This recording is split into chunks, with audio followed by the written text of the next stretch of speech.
Hello and good afternoon. I hope you are well. I hope you've had a good Monday. Apparently it's going to rain tomorrow, which I'm not loving the feeling of that because it means we will struggle to get our fresh air and that makes us all feel better. I'm really influenced based on how the weather is, and when it rains I don't feel good. So it'll be a struggle tomorrow, but today has been nice. We've been out with fresh air and it's all been good and calm in our house, so that's positive. So I want to talk to you just for a second about overwhelm. Feeling that I've got so many things that I want to do with my time that I just can't get through them all, therefore I won't bother doing anything. You know, we've all had that feeling, be it at home, in our day-to-day, or in our work, where you just feel like your list is just getting longer and longer and longer, and you're adding two things every time you tick something off. That just swimming through just kind of mud is just a horrible feeling. And in time, that can actually create feelings of anxiety, of stress, and weirdly, you then don't want to tackle anything because you feel as though every time you tackle one thing, another two or three things start adding themselves to your list. Now, I've been feeling massively like that, and I think at the moment, while we've got the children at home, there's this social pressure of the homeschooling, and there's this feeling that we should be doing this each day with them, we should be doing that, we should be covering this, and they should be making sure they're doing this. And I still obviously have my business to run, and my husband's still working as well, so we don't have masses and masses of time. In fact, we've got less time than we do when the children are in school. So there's a different approach to trying to keep that in check, which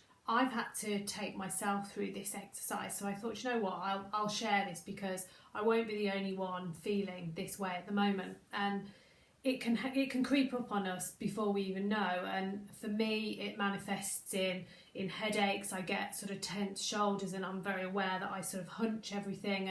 And being able to relax and give yourself time to relax is really tough because you feel like you should be doing all the time. And when you've got lots of things that you want to get done, the last thing you want to do is go, right, time out, I'm having some chill, I'm going to go and do something that isn't massively busy and it's just a bit of relaxation, but it can really help to reset you.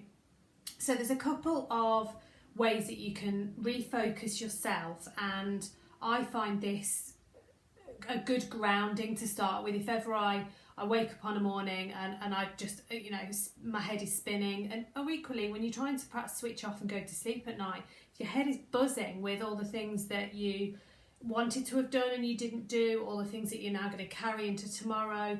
You go to sleep with that sort of tense feeling, and you can quite easily then wake up still feeling it, if not worse.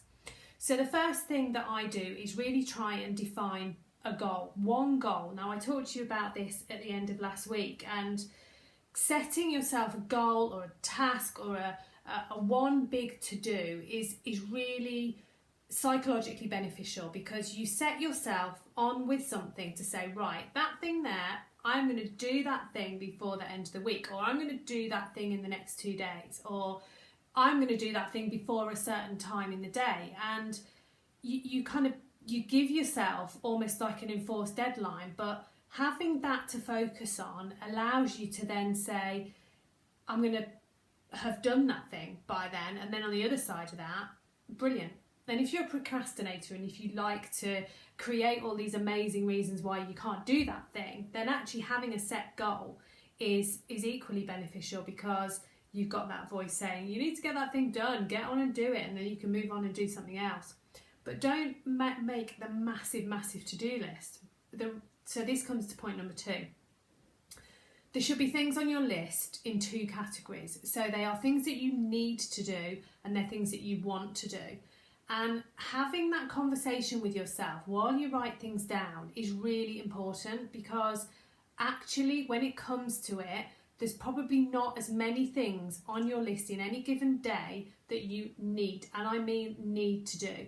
So need at the moment would be making sure you've got provisions for your families to eat, that you've maybe dealt with any health requirements, so picked up prescriptions or taken prescriptions to a relative that needs some help.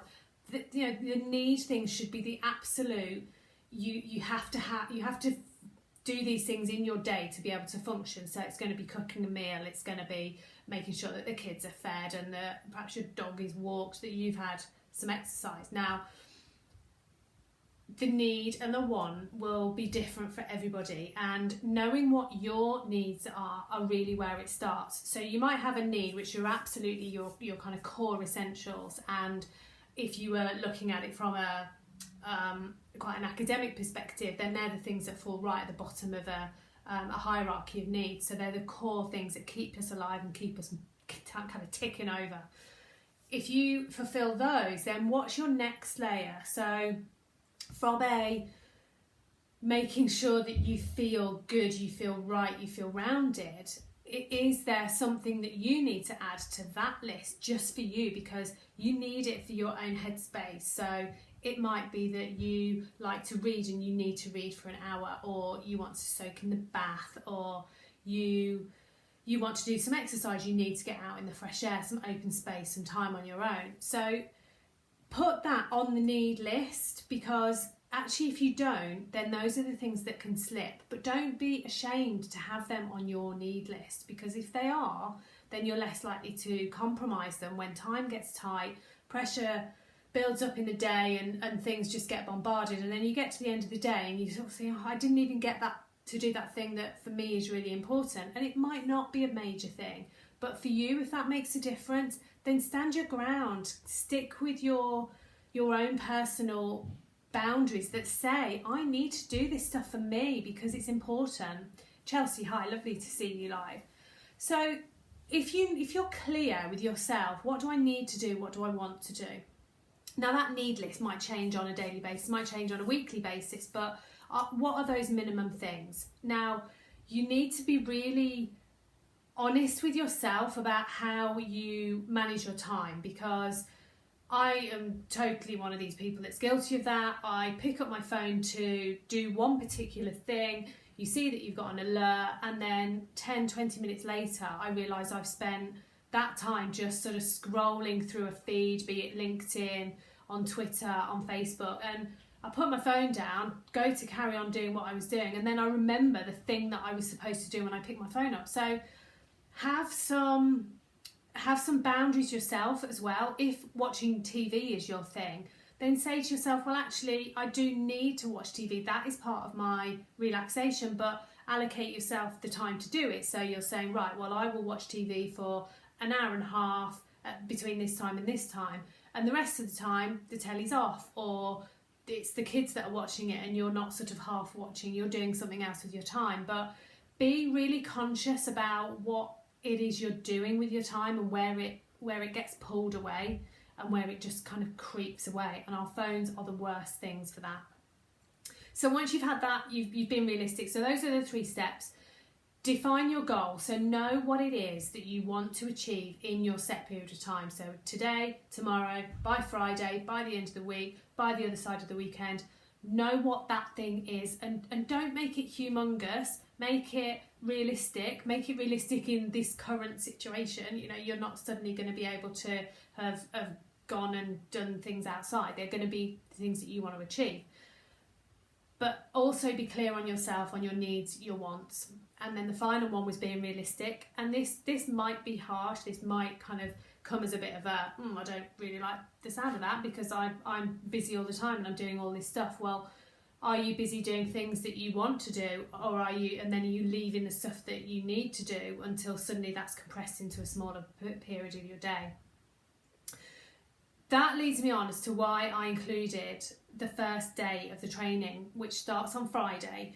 Employed to Empowered is the 3-day free Facebook challenge that I am going to do here in the group. And day 1, we're going to cover a lot around the home-work balance, because now more than ever we're all really focused on just the home life, and it's all about the family, and children play a huge part in that for lots of us.